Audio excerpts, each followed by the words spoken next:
Ahí está. Entonces, sí, sí se pudo grabar. ¿Qué se iba a decir? A lo mejor de anuncios antes de esto.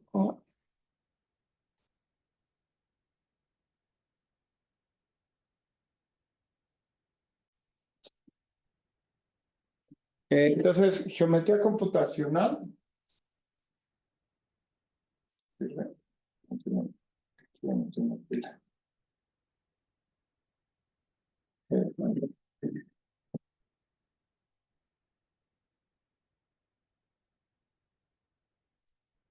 El libro que vamos a llevar es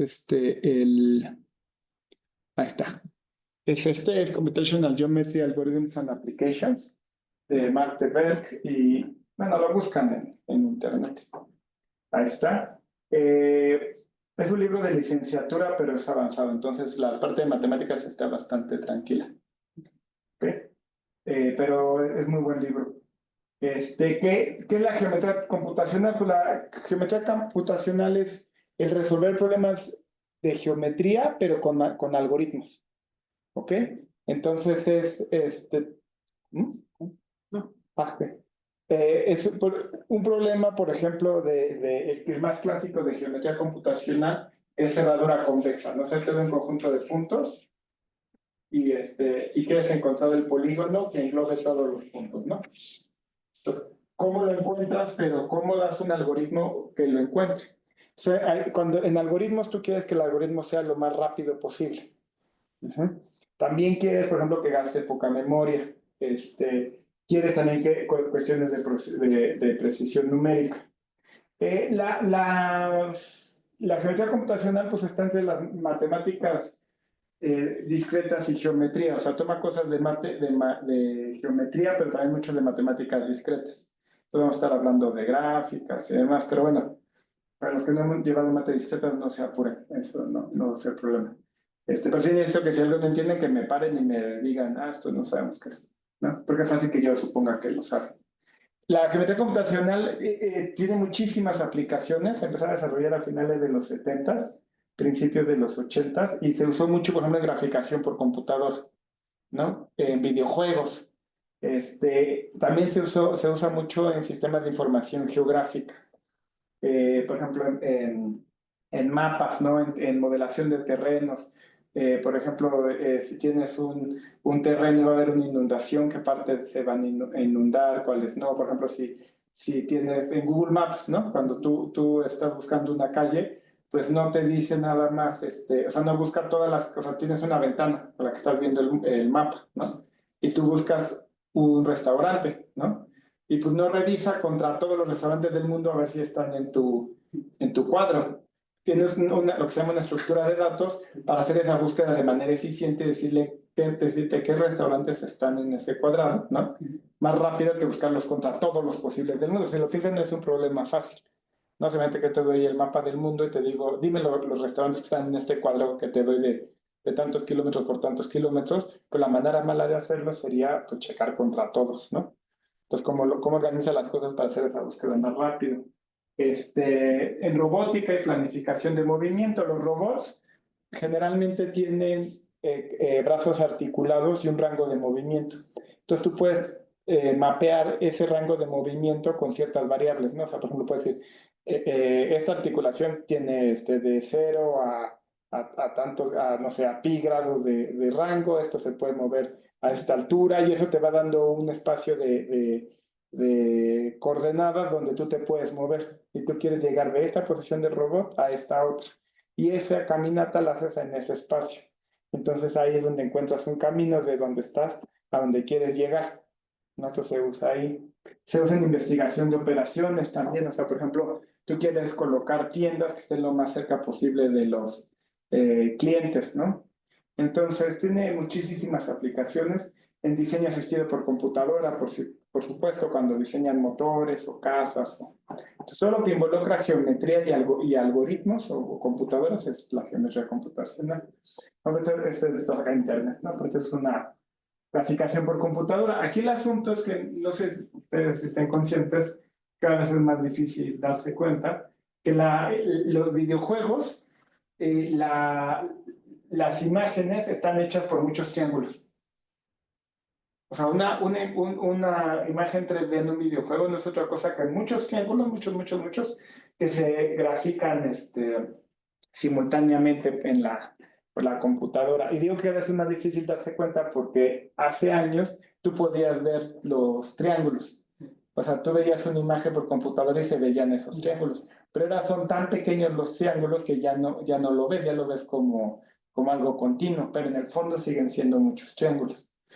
Y de hecho es por eso que salieron ¿cómo se llama? Las GPUs, las tarjetas gráficas, porque lo que hacen es que grafican de golpe todos los triángulos al mismo tiempo. O sea, las GPUs tienen un procesador como más limitado que el procesador de la computadora, pero especializado en estas operaciones. Entonces hacen de golpe, digamos, la operación graficar el triángulo, pero lo hacen por decenas de miles de triángulos a la vez. Entonces, toda esa información se pasa a la GPU, o sea, los calcula de golpe y los regresa para la graficación. Entonces, graficación por computadora también, y hay cosas algorítmicas. O sea, por ejemplo, en una escena, ¿no? A lo mejor tú tienes un árbol, ¿no? Aquí, bueno, yo dibujo muy feo, pero... Y una persona, ¿no? Y a lo mejor hay un coche. Ajá. Y hay varias cosas en mi escena. Pero si tú te fijas, por ejemplo, este coche me está tapando las piernas de la persona, ¿no? Y me está tapando parte del árbol. Entonces yo no quiero graficar todo, ¿vale? O sea, yo no quiero graficar el árbol y luego graficar, yo quiero graficar lo que veo. Y ese fue un algoritmo de geometría computacional. O sea, cómo calculas antes qué es lo que vas a ver para solo graficar lo que vas a ver y lo que no ves no lo graficas. ¿Sale? O sea, porque la manera ingenua sería graficar todo y bueno, pues sobreescribes lo que ya está, pero esos desperdicios. Entonces, es como es solo lo que estás viendo y cómo cuando cambias de perspectiva actualizas eso que estás viendo.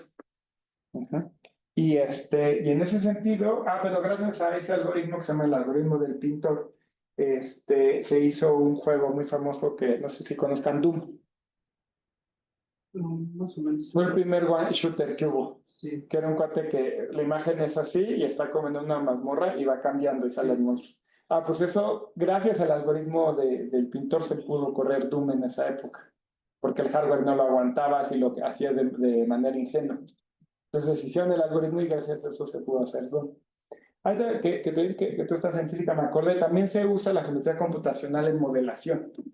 O sea, por ejemplo, tú vas a modelar interacciones de partículas, ¿no? Y ni siquiera tiene que ser algo como partículas como átomos, pueden ser moléculas, ¿no? O sea, una interacción de aire, pues, o sea, todo más macroscópico, pues. Entonces, cada una la puedes modelar por separado y la geometría ahí está involucrada en cómo se van a mover. Entonces, también hay trabajos en modelación y cómo en el tiempo van cambiando las posiciones de las partículas y la interacción.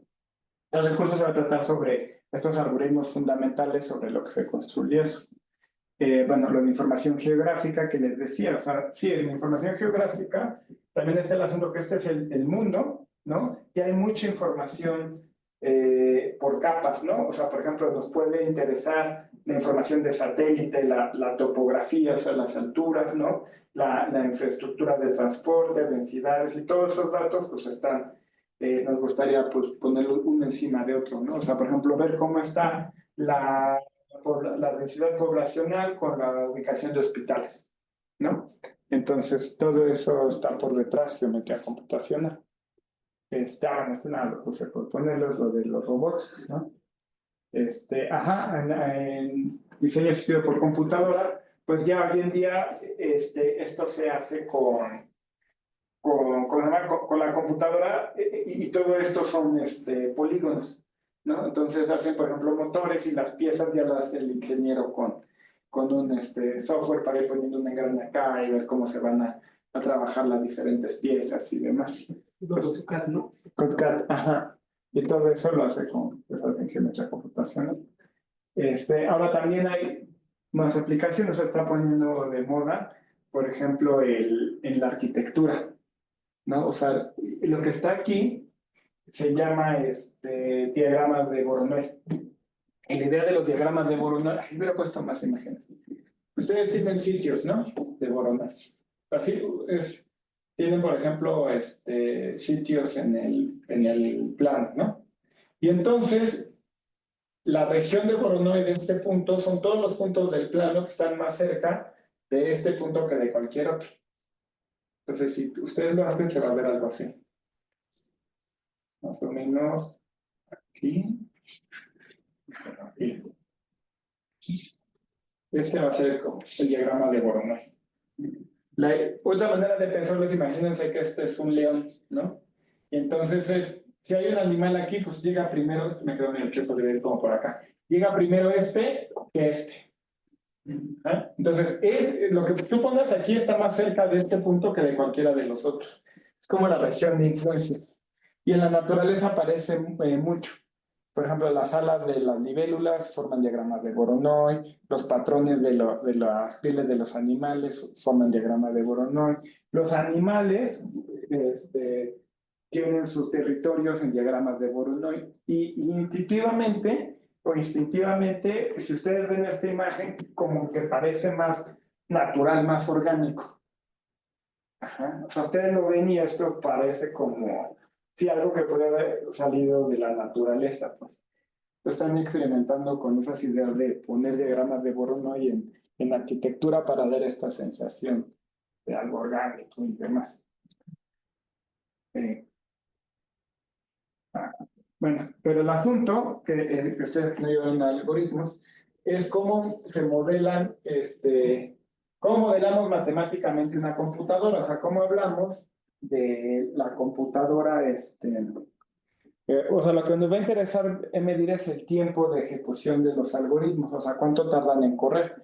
Pero eso pues, puede depender, por ejemplo, de la computadora en la que lo corre, ¿no? Si tiene una computadora más rápida o más lenta, pues va a correr distinto, ¿no?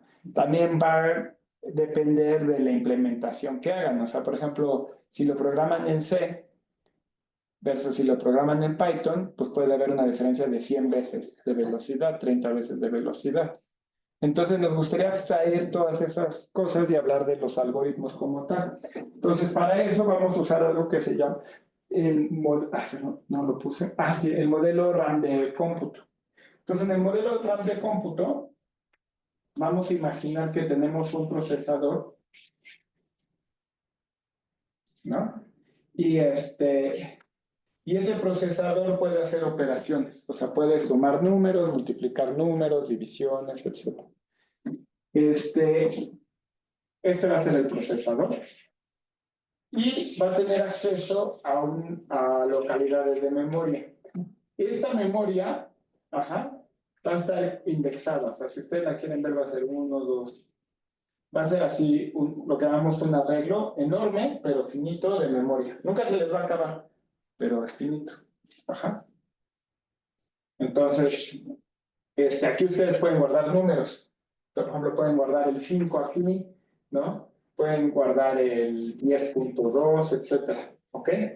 Entonces, también pueden guardar lo que se llama apuntadores, o sea, por ejemplo, a lo mejor esta es la localidad de memoria número 10, pues pueden guardar el 10 aquí y saben que se refieren a esta localidad de memoria, ¿ok? Vamos a suponer, bueno, que de hecho es así, el procesador tiene acceso en una operación elemental, digamos, a la memoria. Lo que vamos a llamar es operación constante.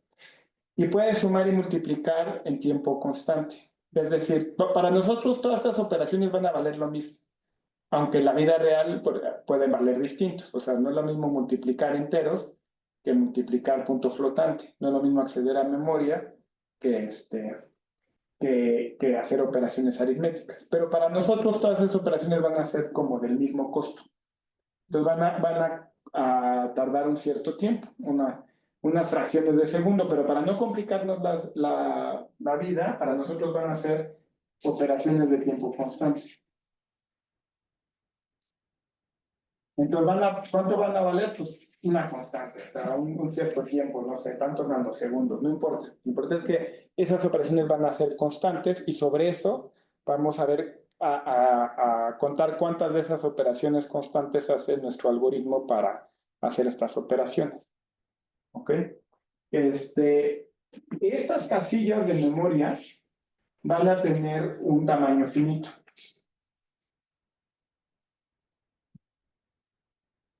En la vida real, de hecho, por ejemplo, son de 8 bits, es decir, un byte. 8 bits significa que tú tienes 1, 2, 3, 4, 5, 6, 7, 8 casillas donde tú puedes poner ceros o unos. ¿Ok? Entonces tú puedes aquí guardar 8 ceros o unos y ese es un byte. Entonces cuando ustedes hablan de gigabytes, pues son 1000, no, perdón, 1.000.000 de bytes, ¿no? No estoy mal. Son 10.000. Sí, porque son un kilobyte, son 1000 bytes. Un megabyte, ajá, son 1.000.000. Un gigabyte son 1.000.000.000 de bytes. Ajá. Entonces, muchísimo. En la práctica, bueno, por razones históricas se usan bytes, o sea, de a 8. Pero los números generalmente se guardan con 64 bytes, o sea, son ¿cuántos? 8 bytes, ¿no? Perdón, o sea, en la práctica se usan 64 bits. Ajá. 8 bytes, ajá. Entonces, en la práctica, de hecho, se usan 4 de estas como si fuera una sola. Y la razón de eso es porque, ¿no han visto que se habla de los procesadores de 64 bits? Eso es porque ese es el tamaño de la palabra, es lo que el procesador puede hacer de un solo jalón. O sea, el procesador puede tomar 64 bits y otros 64 bits y sumarlos, por ejemplo. ¿Ok? Los procesadores viejos, de hace mucho, que eran de 32 bits, tenían que tomar la información de 32 en 32. ¿Ok? El Nintendo, que a ustedes no les tocó, era de 8 bits. Te lo tomaba de 8 en 8 y así. ¿No? El Nintendo 64 eran arquitecturas de 64 bits. Entonces, a eso se refiere. ¿Ok? Entonces, estas operaciones son, les digo, para nosotros de tiempo constante. Nosotros vamos a abstraer todo eso, no nos va a importar si es de 64 bits o de 8 bits o 32 bits. Va a ser un tamaño constante y no nos importa porque todo lo vamos a medir en términos de esas constantes van a valer lo mismo para nosotros, aunque en la práctica no. Ya en la práctica sí importa, y hay gente que se dedica a estudiar a eso, importan estos detalles de velocidad. O sea, el asunto es que si nosotros damos un algoritmo, ¿no? Ahorita hablo más de eso. Más rápido que otro, como lo vamos a hacer nosotros, el algoritmo más rápido para una entrada suficientemente grande va a correr más rápido, o sea, en menos tiempo que el otro algoritmo, aunque el otro algoritmo haya sido implementado en un mejor lenguaje de programación, corrido en una computadora más rápida, etcétera, etcétera. Porque, bueno, ahora les explico. ¿Qué más? Pero bueno, nada más sépanse que es una abstracción, o sea, que en la vida real, por ejemplo, hay jerarquías de memorias. O sea, no sé si han visto que hay algo que se llama el caché de los procesadores. Esa es una memoria interna que tiene el procesador. Porque la RAM, que es la literal, si alguna vez una máquina se le pone junto al procesador, esta es la RAM. Ajá. Pero para no estar yendo por los datos, tiene como una memoria dentro del procesador que es mucho más rápida. Y ese es el caché. Y entonces hay caché de diferentes niveles y no sé qué. Pero entonces nosotros nos vamos a olvidar de eso. Para nosotros solo va a haber RAM y procesador y ya. Y no nos va a importar qué tamaño es la palabra, etc. ¿Ok? Pero bueno, quería decir esto. Vamos a usar algo que se llama la notación O grande. Esa es una notación que inventaron los matemáticos para poder como que hacer las complejidades al hacer cuentas. Ajá, hicieron la gente de teoría analítica de números a finales del siglo XIX. Y lo que hacemos es, fíjense, imagínense que tienen esa recurrencia, esa función, ¿no? TDN es igual a 3, por n al cuadrado más 2n más 5. ¿Ok? Esto, supónganse que mide el número de operaciones que va a hacer su algoritmo. Esta n va a ser, en este caso, el tamaño de la entrada.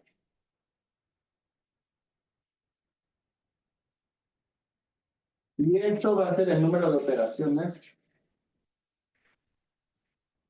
básicas. ¿Ok? Entonces, ¿a qué me refiero con el tamaño de la entrada? Este es el tamaño de la entrada en bits, en estos ceros y unos. ¿Ok? Por ejemplo, si yo les digo, no, pues no es lo mismo ordenar 10 números, a ordenar 1000, a ordenar 10,000. Entonces, la entrada va a ser n números. Ajá. Bueno, no nos va a importar las constantes, pero entonces, bueno, ¿cuánto se va a tardar tu algoritmo? Pues si tu algoritmo, ¿no? Se tarda para 10, pues se va a tardar sustituyendo aquí la n para n valor de 10, ¿no? Si es para 100, pues va a ser este valor. Entonces, el asunto es que aquí, fíjense, el término que más nos importa, el que va a dominar el crecimiento, pues es este. ¿Ok? Entonces, queremos abstraer la idea de esto realmente no nos importa y este 3 tampoco, sino lo importante es el n cuadrada. ¿Ok? Entonces, fíjense. Decimos que f de n es O de g de n si existen constantes positivas c y n0, tal que f de n es menor o igual a c por g de n para toda n mayor o igual a n0. Lo que quiere decir es que es como una cota superior. Ajá. O sea, fíjense. Voy a poner un ejemplo medio poco, ¿no? De 10 tiene n, ¿no? Y n cuadrada. Ajá. Entonces, para una cierta n y una cierta constante c por n cuadrada, 100n va a estar siempre abajo de n cuadrada. Ajá. O sea, por ejemplo, ¿para qué? Para 200, para n igual a 20 más 400. N igual a 100, ¿no? Pues sí, n igual a 100, ¿no? Para n0 igual a 100, ¿no? Y si quieren c igual a 1. Si se fijan, ya está, digamos, este f de n y este es g de n. Entonces, para estos valores, pues f de 100 va a ser menor o igual a esta constante por g de 100. Y eso ya para todas las n's. Esquemáticamente lo que está pasando es que aquí está g de n y la f anda por aquí. Entonces es una cota superior, ¿ok? Pero para un cierto valor de n a partir del cual ya se vale. Ahora, ¿por qué nos interesa esto? Imagínense que ustedes tienen un algoritmo, ¿no? Entonces tengo el algoritmo 1. Que fue hecho en C++, ¿no? Lo implementamos en C++, en una supercomputadora, etc. Y ese algoritmo a lo mejor tarda, voy a decir algo, 10 n cuadrada, ¿no? De tiempo. Y luego tienen el algoritmo 2. Y ese, pues lo hicieron en Python, es muy lento, la corren en una laptop, bla, bla, bla. Y tarda en tiempo, bueno, vamos a ponerle F, estamos a ponerle F, ¿no? Tarda en tiempo, F de n, vamos a decir, si quieren 1000 o 10,000 n, 10,000 por n, ¿no? Entonces, para valores pequeños de n, pues va a ganar este. Pero para una cierta n, el que va a ganar va a ser el algoritmo 2. Porque asintóticamente es menor tiempo de ejecución. Este es O de cuánto, fíjense. Este es O de n cuadrada, ¿no? Y de hecho, es O de n. ¿Ah? Yo puedo encontrar una constante para n igual a 1, una c, pues 10,000, para la cual esto es menor o igual a 10,000 por n, ¿no? Entonces, para una n suficientemente grande, el algoritmo 2 le va a ganar el algoritmo 1. Esa es si cachan eso, van a ver por qué son tan importantes los algoritmos. Porque no importa el hardware que tú tengas, si tienes un algoritmo mejor, o sea, para una entrada suficientemente grande, tu algoritmo le va a ganar al hardware más rápido y a la mejor implementación. ¿Ok? Incluso aunque el otro haya hecho optimizaciones de memoria y no sé qué, si asintóticamente haces menos operaciones, eventualmente le vas a ganar. Muchas de las ganancias que ha habido en velocidades en computadoras se deben más que a hardware, sí, a algoritmos cada vez más rápidos. ¿Ok? Entonces, si ustedes van a hacer programar, busquen primero que su algoritmo sea asintóticamente lo más rápido posible. Ya que tienen el mejor algoritmo que puedan tener asintóticamente, entonces ya optimizan el tiempo de ejecución, o sea, ya optimizan, pues vamos a correrlo, a pasarlo a C++, ¿no? Pues vamos a comprar un hardware mejor, o sea, pero la jerarquía es primero el algoritmo. ¿Ah? Porque luego pasa que pues la gente cree que pues, es cosa de comprar una computadora más rápida y no, o sea, puedes hacerlo con un mejor algoritmo y menos hardware. Una pequeña pregunta. ¿N 0 y Z son naturales o reales? N es natural y C es real. Real positivo siempre, ¿no? Ajá. Sí. Lo que pasa es que en algoritmos pues, se mide el tamaño de bits, entonces las entradas son naturales. ¿Okay? Bueno, así como está bueno, aquí hay un ejemplo. Nada más era que esto es O de n cuadrada, ¿no? Y lo que les decía que nos permite concentrarnos en entradas grandes donde realmente importa el comportamiento del término dominante. O sea, las cuentas nos las simplifica mucho. Y que además luego es difícil calcular a detalle cuál es la fórmula exacta del número de operaciones que hacemos. ¿Ok? Ajá. Entonces los dije, bueno, al igual que el otro está omega, que es la cota inferior, ¿no? O sea que f de n es omega de g de n si es mayor o igual para una constante. ¿Ok? Entonces, O es la cota superior, omega es por abajo, teta es que es por abajo y por arriba, ¿no? Entonces, para poner ejemplos concretos, por ejemplo, n log n es O de n cuadrada, ¿no? También es omega de n, pero n log n no es teta de n.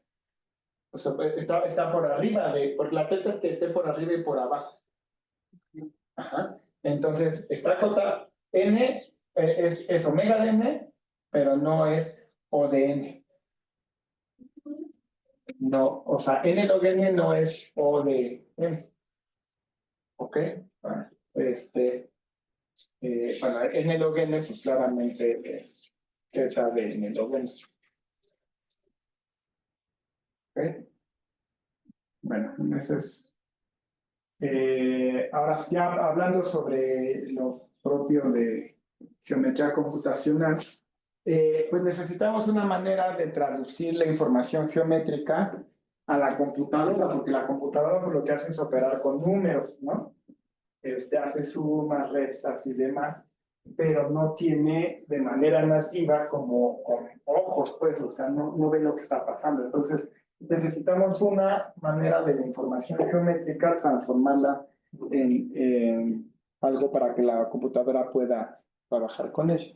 Entonces, para eso es las primitivas geométricas. Entonces, por ejemplo, una de las más usadas de primitiva geométrica es si tres puntos en orden P, Q y R forman un giro a la derecha o a la izquierda. O sea, por ejemplo, van de P a Q y a R y la pregunta es, ¿vas a la izquierda, vas a la derecha o te quedas sobre la línea?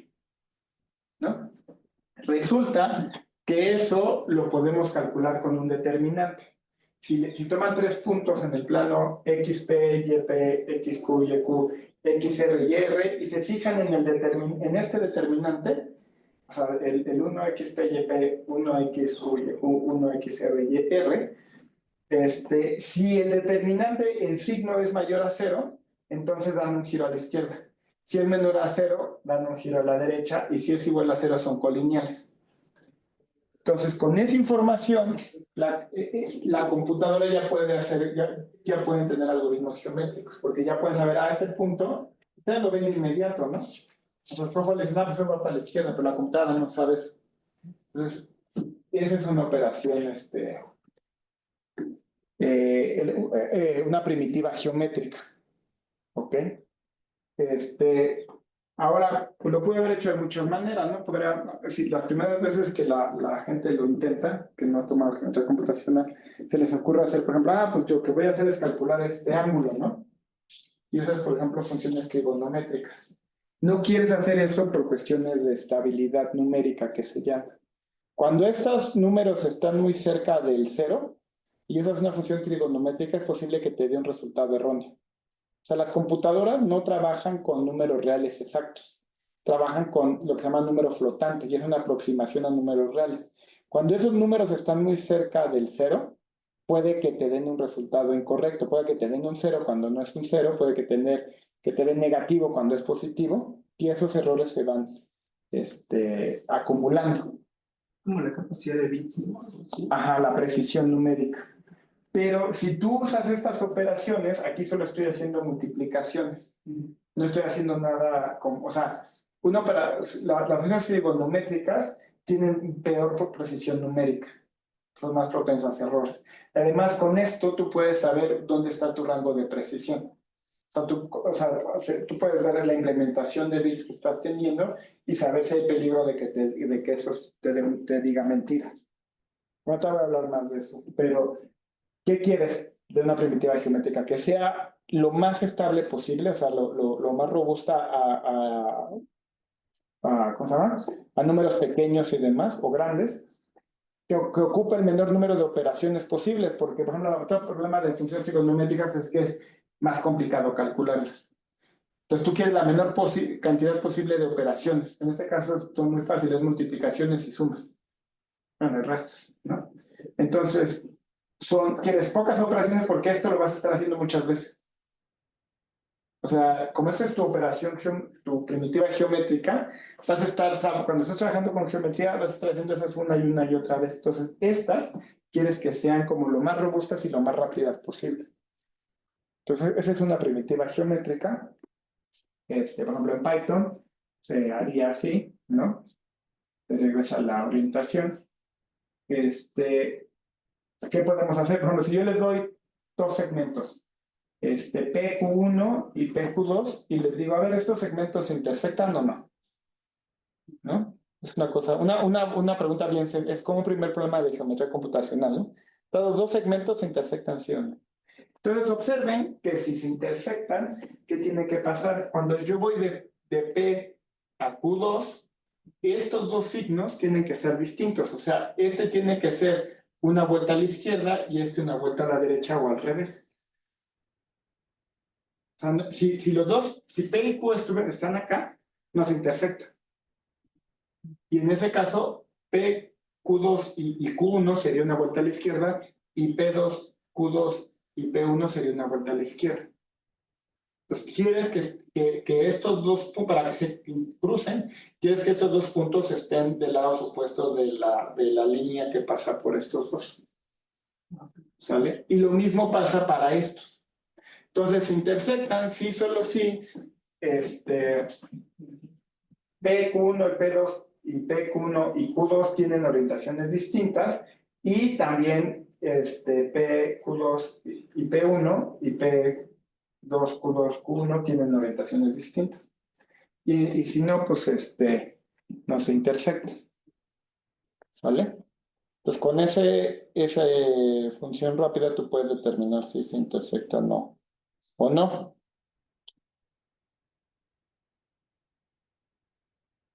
Entonces, bueno. Por ejemplo, punto dentro de un triángulo. Otra operación o otra pregunta muy sencilla es, dado un triángulo ABC y un punto P, quiero saber si el punto...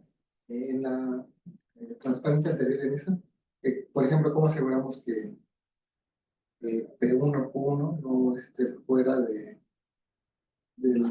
límite de la recta P2, Q2? Por ejemplo, una acá y otra. Sí, buena pregunta. Tú dices esto, ¿no?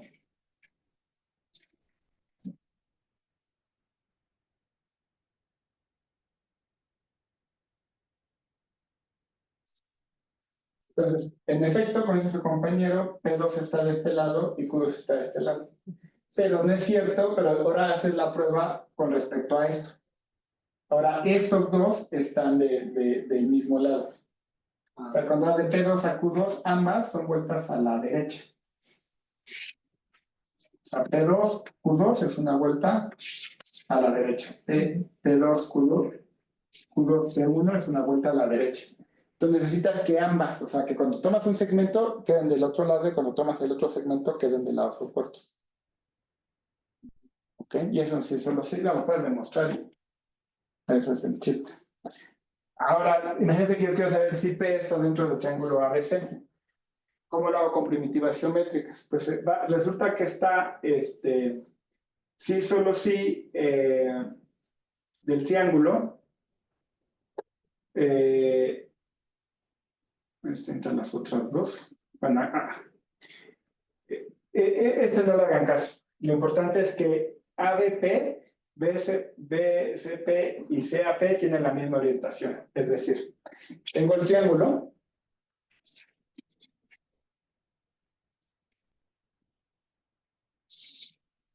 ABC. Y ahora tengo AP. Va a estar adentro. Y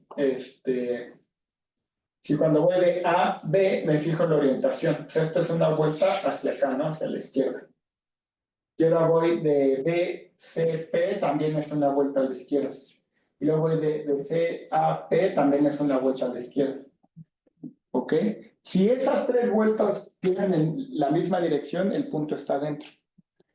Ajá. Si alguna es distinta a los otros dos, entonces el punto está fuera. Por ejemplo, si el punto estuviera...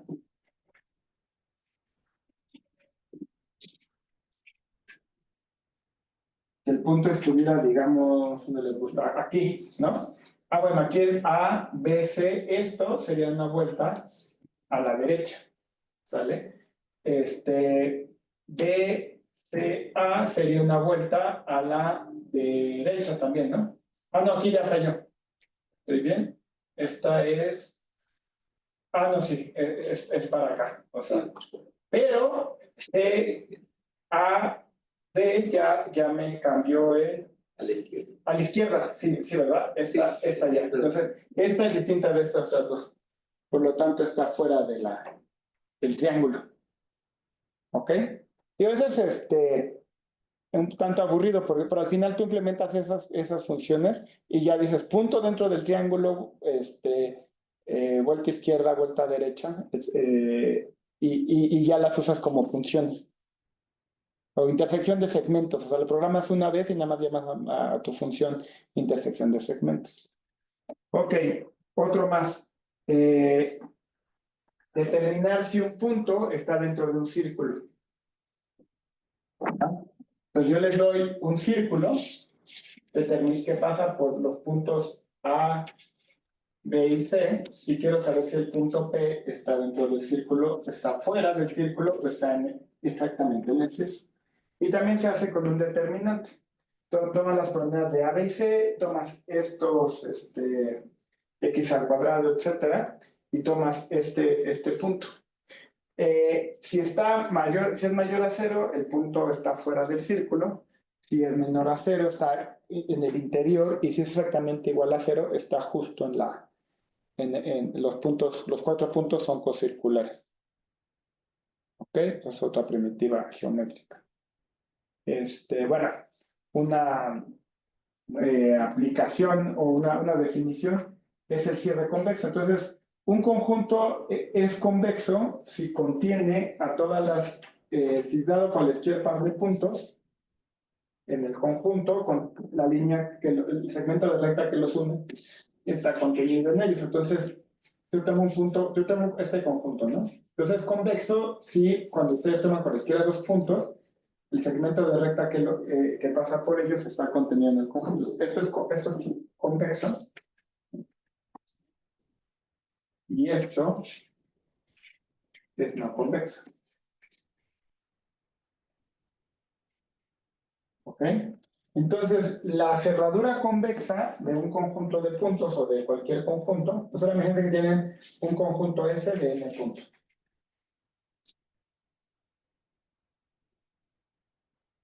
Y a mí me gusta más la definición, la segunda, que es, se fijan en todos los conjuntos convexos que contengan a S y los intersectan. La intersección arbitraria de convexos resulta ser convexa. Entonces, el convexo más pequeño que contiene a S es este de aquí. Es un polígono.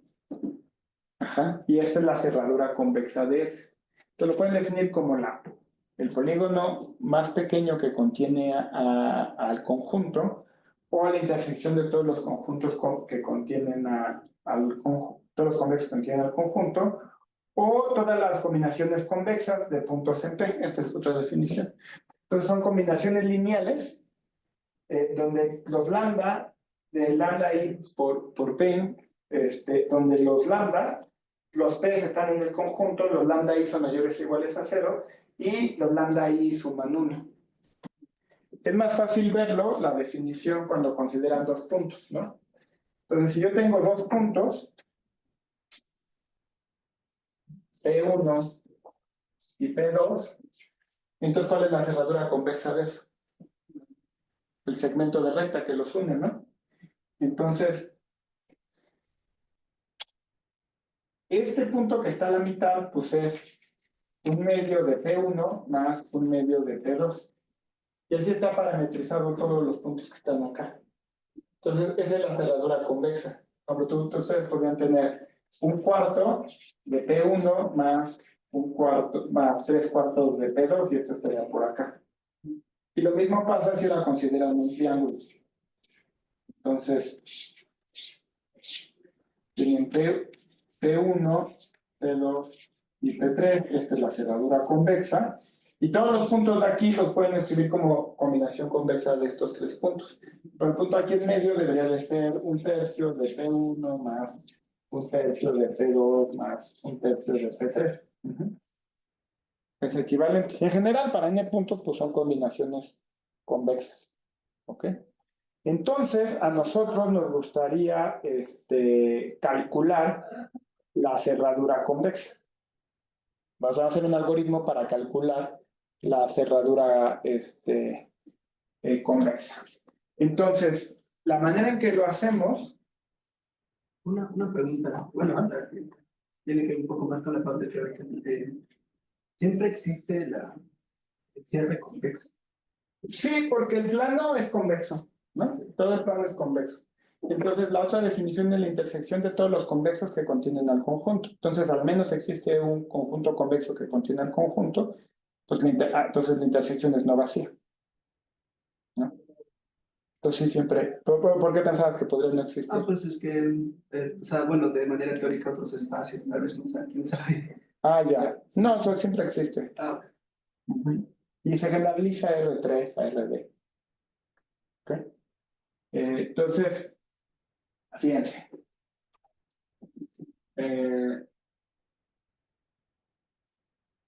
Yo le doy un conjunto S de puntos. A ver si no me la riego.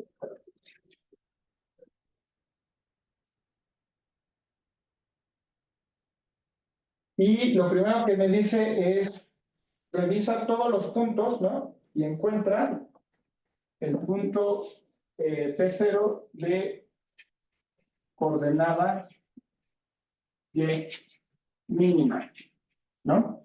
Entonces, me paro aquí. En este caso sería este.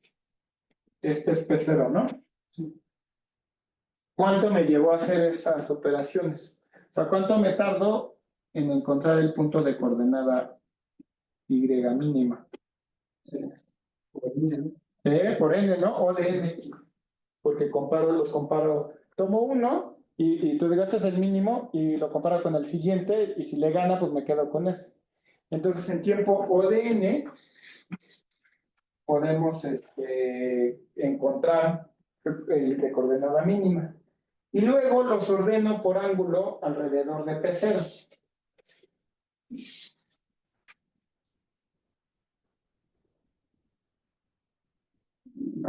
Este se llama ahora P1, P2, P3, P4, P5, P6, P7, P8. Ahora, ¿cómo ordenamos de manera, ¿cómo se llama? Por ángulo. Lo que haces es, no quieres calcular ángulos, porque el chiste es, queremos nuestra primitiva geométrica, ¿sale? Entonces lo que haces es que pones un poco latoso, pero lo tienes que implementar una vez y ya está. Entonces tienes un punto P0, ¿no? Y tienes puntos que quieres, y el resto de los puntos, quieres dar un orden cíclico, voy a poner esto un poquito para acá, o mejor dicho, un orden por ángulo alrededor de esto. Pero le pones un gemelito aquí a P0 más 0 menos 1, o sea, este cuate aquí. Entonces esa línea, ¿no? Y ahora vas comparando, ¿no? Tienes que hacer dos casos, los que están de este lado y los que están de este lado. Ajá. Si los tomas, por ejemplo, el punto, vamos a llamarle R y S. Entonces yo quiero saber si R está antes que S en este orden radial. ¿Qué tiene que pasar? Si están del mismo lado de la recta, de este lado, entonces me fijo en esta línea y S tiene que ser una vuelta a la izquierda. ¿Vale? Entonces, con eso yo puedo compararlos. Si el punto está uno aquí y el otro acá, pues entonces ya sé que este es el que está antes que este otro. Si aquí estoy de este lado y luego está pues entonces es una vuelta a la izquierda también, y en ese caso R está antes que ese. Entonces, tú con esas primitivas geométricas puedes comparar dos puntos y ver cómo están en este orden radial. Está viendo el algoritmo para calcular cierres convexos. Entonces, lo primero que haces es encontrar el punto de coordenada Y mínima. Eso lo haces con O de N operaciones, porque es tomar uno y compararlo o sea, como cuando ruedas el mínimo en un conjunto de números, ¿no? Dices, este es el mínimo y lo comparas con el que sigue. Si este es más chico, te quedas con este.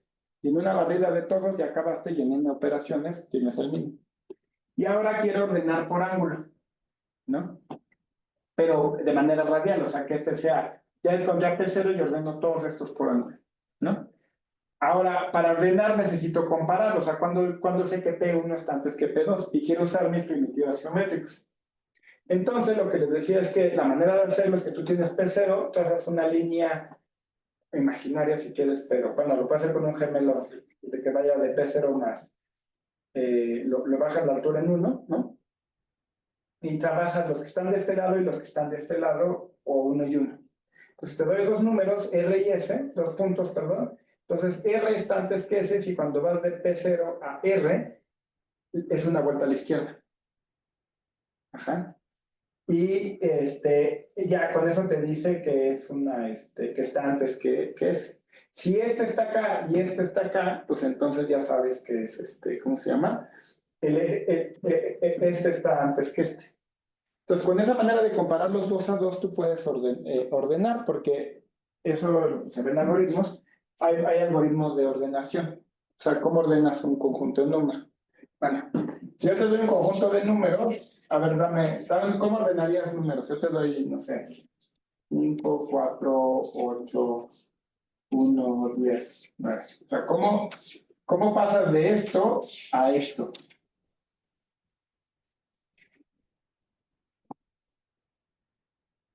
¿Qué se te ocurre un algoritmo para ordenar? Pues si trabajo con todo el conjunto, lo primero que haría es tomar los dos primeros números, Ajá. ver cuál es el más pequeño y así estar cambiando sucesivamente. Ok, ajá. Entonces tú dices, por ejemplo,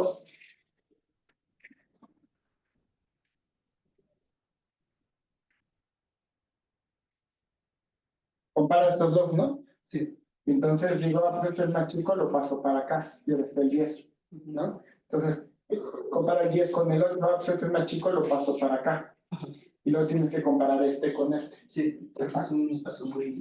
Bueno, No importa, pero ese algoritmo tiene nombre, se llama insertion sort. Entonces lo vas moviendo hasta que ocupe el lugar que debe. Entonces, la invariante es que esto ya está bien ordenado. O sea, en todo momento tú mantienes un arreglo y dices, hasta aquí ya está ordenado. Tomo el siguiente número y lo voy permutando hasta que lo meto en el lugar que debe. Eso, ¿cuánto tiempo puede llevar en el peor caso? En el peor caso está como te lo puse aquí, en sentido inverso. Entonces, cada nuevo número lo tienes que mover hasta el principio de la regla. Si lo haces así, entonces, cuando tienes esto en insertion sort, tú vas a tardar una operación en el primer paso, ¿no? Porque pasas para acá. En el segundo paso, pues esto ya va a ser de 2 casillas, ¿no? Entonces vas a tardar 2. En el tercer paso vas a tardar 3, porque ahora ya hay 3 casillas, ¿no? Sí.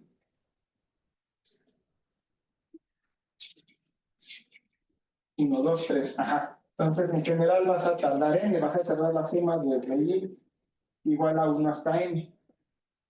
Y eso es esto es beta de n cuadrado, ¿ok? Pero se puede hacer en menos tiempo. Se puede hacer, por ejemplo, con algo que se llama merge sort. Y tú, el merge sort, eso es un algoritmo de muchos, que lo que hace es decir, no, mira, ¿por qué no lo partimos a la mitad? Te vas a la mitad del arreglo, lo partes en 2, y ahora lo volvemos a partir a la mitad, en mitades. Así hasta que llegamos a puras casillas sólidas, ¿no? Mi invariante aquí es, una vez que llegas a este nivel, cada una de estas casillas pues ya es un arreglo ordenado. Ajá, estos ya están ordenados. Y ahora, si tú tomas 2 arreglos ordenados, puedes juntarlos. O sea, por ejemplo, esto ya está ordenado 1, 2, que a lo mejor este se llama 4, 5, ¿no? Tú puedes ordenar estos, porque lo que haces es que te paras aquí y dices, a ver, ¿cuál es más chico, este o este? Ah, pues el 1, entonces subo el 1, me voy para acá. ¿Cuál es más chico, el 2 o el 4? El 2, ah, pues me voy para acá. Luego entonces subo el 4, aquí ya acabé y subo el 5. ¿Ok? Entonces, haciendo una pasada por cada uno de estos, vas creando el arreglo que está más arriba. Entonces, si te fijas, aquí voy comparando y hago ODN, operaciones para armar estos, que van a ser, en este caso, de 2 por 2. Luego, para armar los comparo y visité cada uno de estos una vez. Entonces, en total, volví a gastarme ODN para formar estos que ahora van a ser de 4. Ajá. Entonces, en cada nivel que voy subiendo me estoy gastando ODN. Pero ¿cuántos niveles estoy haciendo? Si tú empiezas con n y lo divides a la mitad y lo divides a la mitad hasta que llegas a 1, ¿cuántos niveles hiciste? ¿No? Porque mira, suponte que esto está a niveles, ¿no? Entonces, tú empezabas al principio tienes un arreglo, ¿no? Grandote. Luego tienes 2 arreglos. Luego tienes 4 arreglos. Al final tienes 2 arreglos. Pero estos son exactamente, tienes un número por cada casilla de tamaño 1. Entonces esto es igual a n. Entonces K es logaritmo base 2 de n. Entonces tienes un número logarítmico de niveles. Ajá. Y o sea, haces logaritmo base 2 de n. O sea, niveles que vas partiendo. Ya que llegas hasta abajo, te vas de regreso y cada operación de ir juntando te cuesta n. Entonces, haces n por logaritmo base 2 de n. Entonces, Esto puedes ordenar números en tiempo O de n, log n. Aquí, si se fijan, no le pongo base a mi logaritmo, porque todos los logaritmos son teta de lo mismo. O sea, tú puedes, para hacer un cambio de base, solo vas a multiplicar el logaritmo por una constante. Entonces, no se pone la base porque cuando haces notación asintótica no importa si es logaritmo base 2, logaritmo base 5, etc. Y es lo que sea natural. Bueno, entonces, ordeno con respecto a P.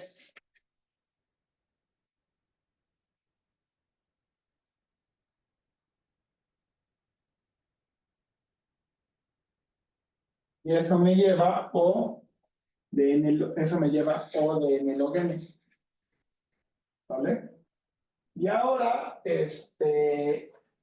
voy a mantener lo que se llama una pila de puntos. Entonces, en una pila de puntos, en mi modelo RAM, voy a apartar una parte de memoria y voy a ir poniendo elementos. Entonces, empiezo y justo lo que no quería. Bueno. Aquí está P0, P1, P2, P3, P4. Vamos a ponerle P5 y P6. ¿No? Entonces los empiezo a visitar uno por uno. Me paro aquí y lo guardo en una casilla. Ajá. Aquí tengo mi arreglo, mi modelo plan de cómputo, entonces guardas a P1. ¿Ok? Te vas a P2. Y ahí todavía no haces nada y guardas a P2. Y luego te vas a P3. ¿Ok? Y lo guardas en la pila. Pero te preguntas, a ver, vas de P3 y te fijas si esto, si P3, P2, P1, con los otros dos de la pila, o sea, cuando vas de aquí para acá, es una vuelta a la derecha o una vuelta a la izquierda. Si es una vuelta a la derecha, esto está bien, esto es convexo. Entonces lo dejas en la pila. Ahora vas a P4, lo metes a la pila. Haces la prueba y dices, a ver, P4, P3, P2 es una vuelta a la izquierda. Esto es cóncavo. Entonces, tengo que sacar a P3 de la pila. Entonces, P4 está aquí como esperando. Ahora sí, bueno, espérate, lo saco. Saco a P3 de la pila. Y ahora me fijo en P2. Y ahora en P2, déjenme poner más lejos para que alcance a ver a P1. Así, digamos. ¿No? Entonces, hace con P2 y resulta que esto es una vuelta a la izquierda. Entonces, tiene que sacar también a P2. Y esto que acá me quedó chueco, pero es que esto sería el convexo, ¿no? Lo veo bien. ¿No? Así. Entonces, al final, dices, pues ya, hasta ahí llegué. Entonces, tu cierre convexo es P4.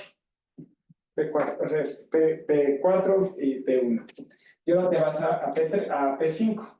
Entonces, comparas P5 y sacas los otros los últimos dos de la pila y veces por de la izquierda a la derecha. Como es a la derecha, como es P5, P4, P1 es a la derecha, esto es convexo, entonces lo dejas en la pila. Y ahora te vas a P6 y dice P6, ok, voy a sacar los últimos dos y esto es una vuelta a la izquierda. Luego entonces tengo que sacar a P5 y meter a P6. Y al final lo que te queda es P6, P4, P1 en la pila, junto con P0, y el cierre convexo es esto. Noten que el algoritmo además me da los números, digo, los puntos del cierre convexo en orden. O sea, este polígono me lo regresa y me dice, ok, tu cierre convexo lo vas a representar con los puntos que determinan el polígono y me lo dan en este orden cíclico. ¿Vale? P6, P4, P1, P0. Y esa manera de representarlo, pues esto me va a ser útil para otras operaciones. O sea, por ejemplo, a lo mejor yo quiero saber si un punto está dentro del conjunto. Entonces puedes hacer búsquedas y demás, ¿no? Entonces eso hay que tenerlo en cuenta. ¿Cuánto nos llevó ese último paso?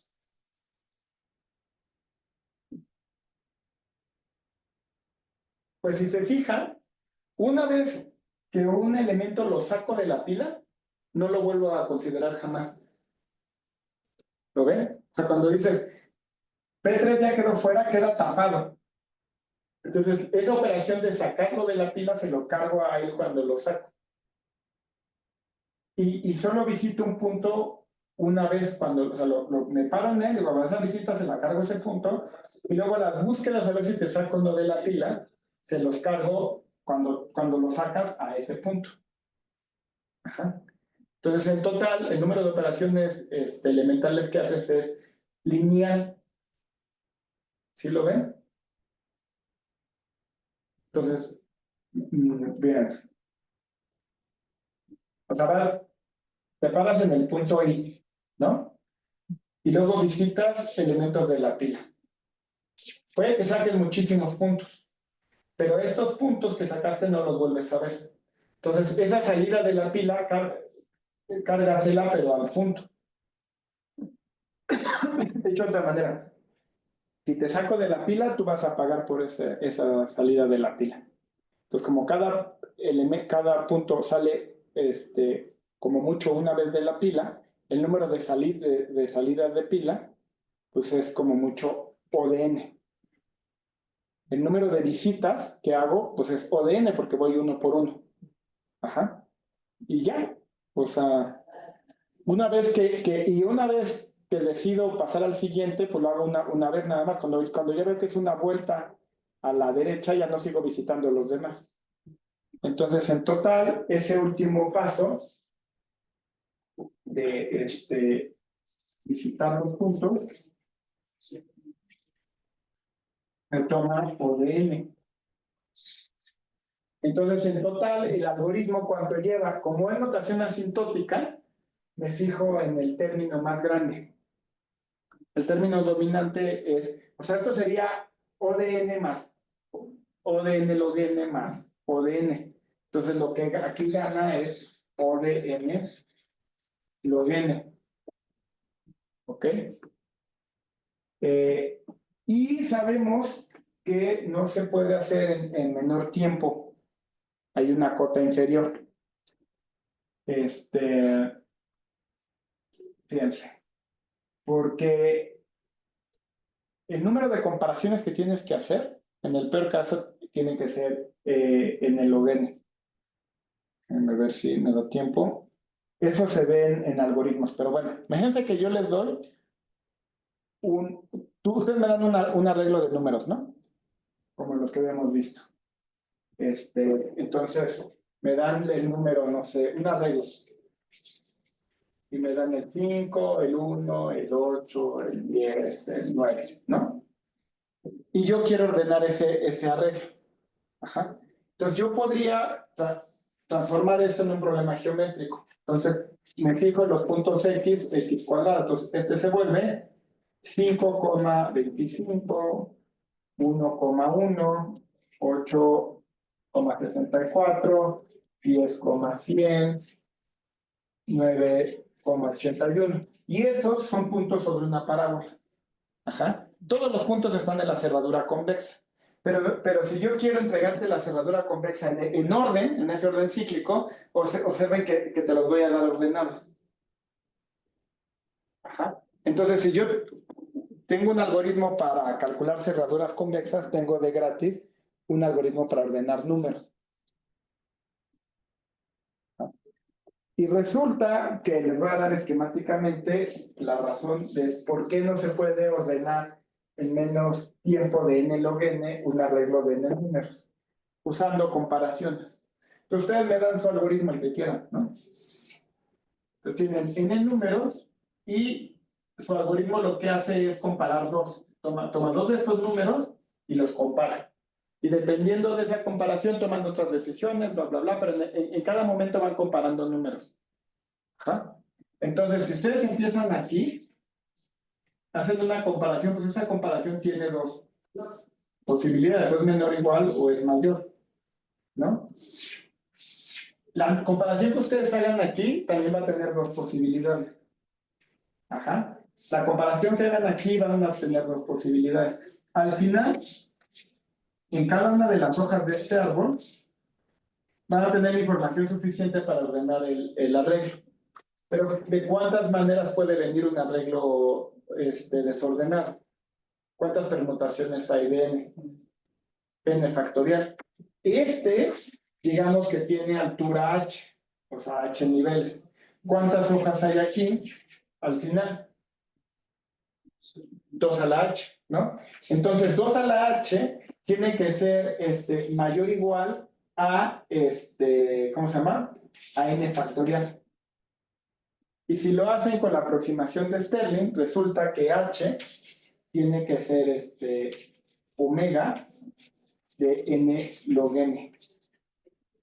Entonces, no importa cuál sea tu algoritmo, yo me fijo en una que tenga una hoja que esté a altura n log n de la raíz y puedo hacer que tu algoritmo se tarde ese tiempo en ordenar.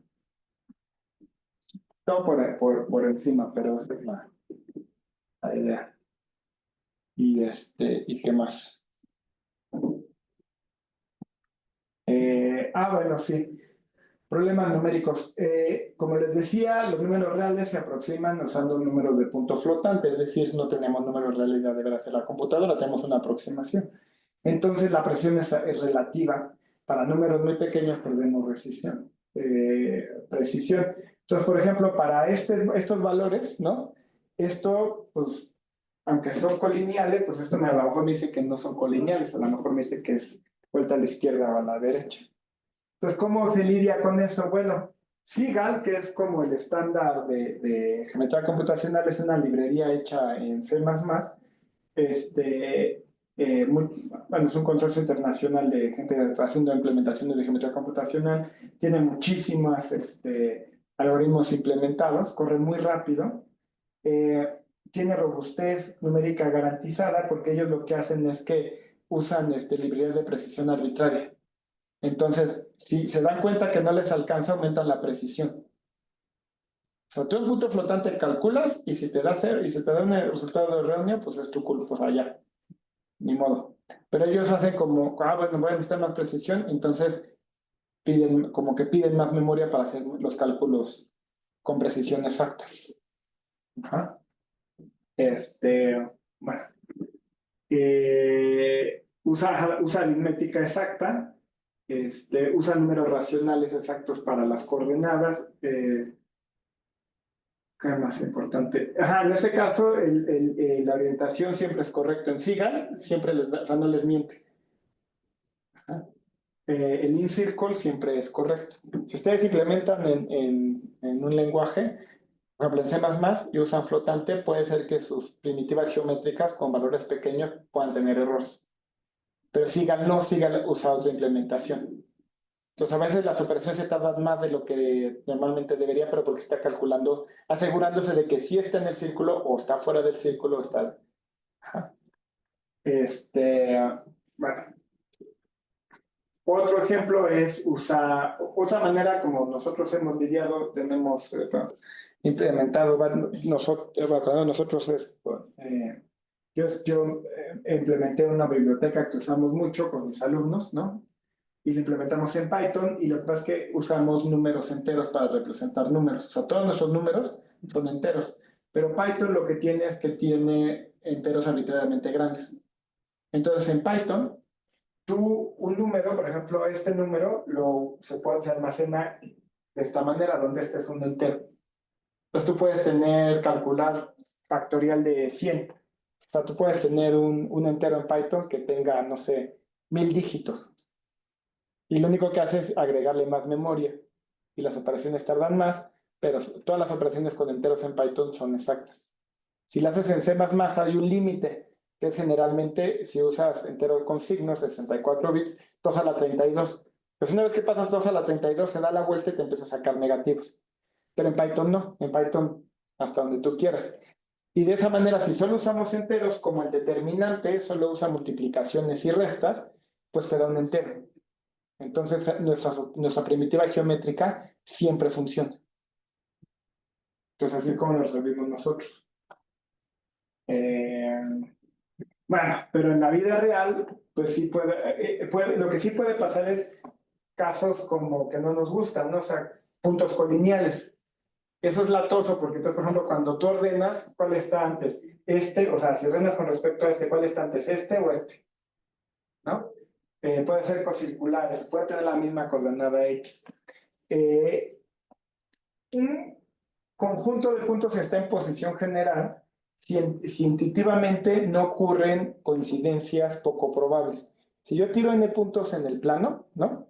En un cuadrado, la probabilidad de que haya 3 colineales es 0. La probabilidad de que haya 4 cocirculares es 0. Ajá, la probabilidad de que 3 de ellos tengan la misma coordenada X es 0. Ahí estoy pensando como matemático, o sea, como con números reales, pues, ¿no?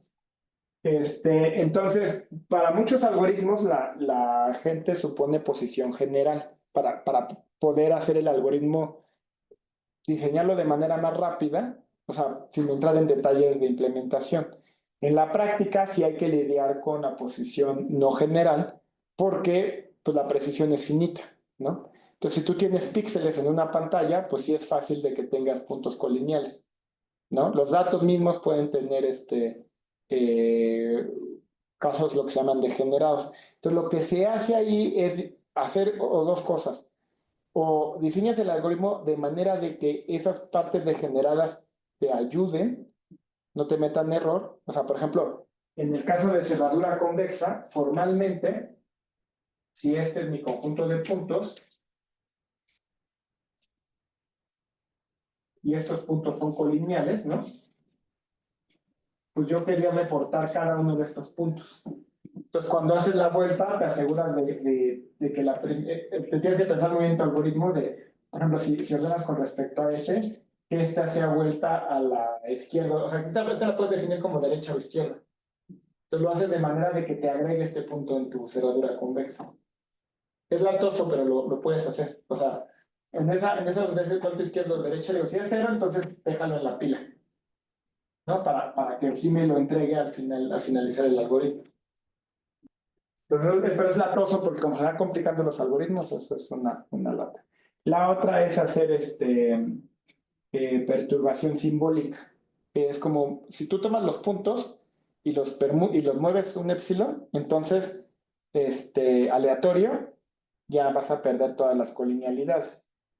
No quieres hacer eso porque es estar agregando cálculos. Tú lo que haces es que lo haces de manera simbólica. Entonces te imaginas que les pones, los perturbas por P1 epsilon, o sea, epsilon al cuadrado, entonces P2 se convierte en 1 más epsilon al cuadrado y se convierte en 1 más epsilon a la 4. O sea, los perturbas con una epsilon, pero es simbólica, o sea, no lo haces de verdad.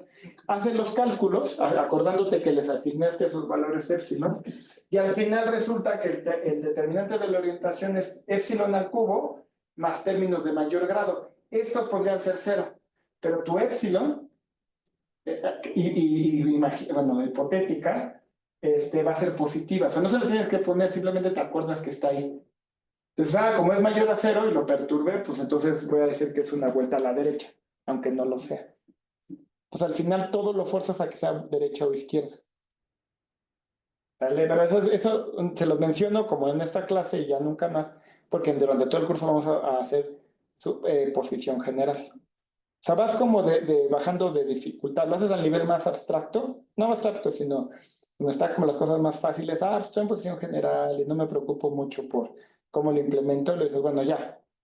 Ahora entonces, ya tienes un algoritmo rápido, hazlo robusto, a casos no generales, entonces ya ves si usas perturbación simbólica o usas robustez de que te den bien las primitivas geométricas, y ya que tienes eso, entonces, bueno, vamos a implementarlo en C++, y entonces vas haciéndolo. Pero eso es dependiendo si lo que vas a hacer, o sea, a lo mejor solo te interesa el algoritmo y no te interesa la implementación, ¿no?